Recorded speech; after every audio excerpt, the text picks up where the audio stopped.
KTN kutoka kaunti ya Kiambu.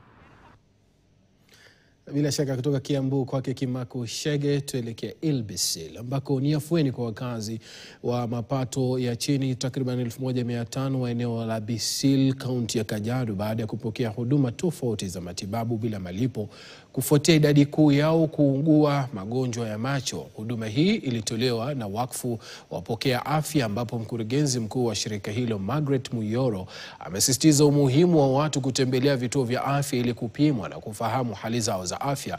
Wakazi walielezea furaha yao kutokana na huduma hiyo ambapo wamesema imewafaidi pakubwa kwa sababu kutokana na gharama ya juu ya maisha wamekuwa wakipatwa na changamoto ambazo zimekuwa ni kizuizi kwao kutafuta huduma za matibabu katika vituo vya afya.